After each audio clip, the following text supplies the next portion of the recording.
안녕하세요. 제1이비인후과 외과 김원식 원장입니다.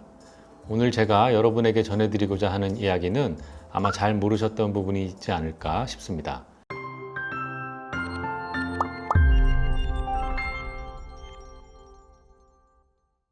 바로 귀 뒤 접근법에 의한 침샘 제거술에 대한 이야기인데요.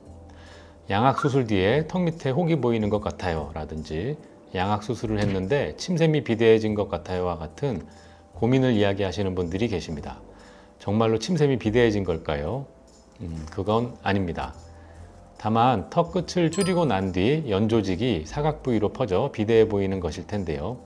이 침샘 비대 증상은 시간이 지난다고 해도 자연스럽게 사라지는 경우가 매우 드물기 때문에 그 고민을 방치하기보다는 빠른 치료를 추천해 드립니다. 또 다른 원인으로 인해 침샘이 비대해져 보일 수도 있습니다. 바로 침샘염 때문일 수도 있는데요. 침샘염으로 인해 유난히 턱에 살이 찐 것처럼 보일 수도 있겠고요.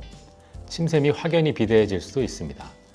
염증일 경우에는 붓기와 열감, 붉은 색깔의 피부로 그 증상이 더욱 도드라질 텐데요.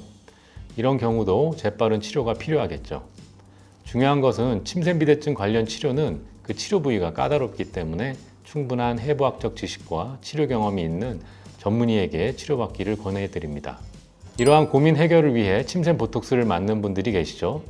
물론 간단하고 부담도 그만큼 최소화되며 시술 시간이 짧다는 장점은 있겠으나 시술을 반복할수록 오히려 효과는 미미해지고 주기마다 반복 시술이 필요해 큰 만족을 얻지 못하실 수도 있습니다. 그래서 이 가운데에서도 효과가 큰 귀 뒤 접근법에 의한 침샘 제거술에 대해 설명드리려고 하는데요. 귀 뒷부분의 절개라 흉터가 티가 나지 않는다는 점, 그리고 적은 출혈과 붓기 덕분에 빠르게 일상생활을 할 수 있다는 점 등이 이 수술의 큰 메리트라고 생각이 되는데요.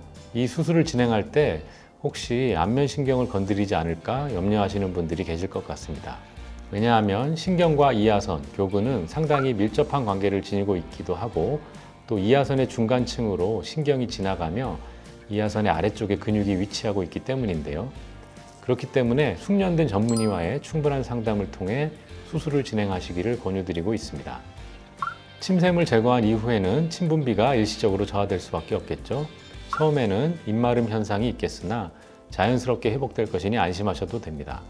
그러나 이 과정에서 주의사항이 있는데요. 침 분비를 자극하는 맵거나 신 음식들을 최소 2주간은 피해 주시길 바랍니다. 오늘은 양악 수술 이후 두드러져 보이는 침샘비대, 침샘염에 대하여 귀 뒤 절제술로 어떻게 해결을 할 수 있는지 그 해결 방법에 대해 나눠보았는데요.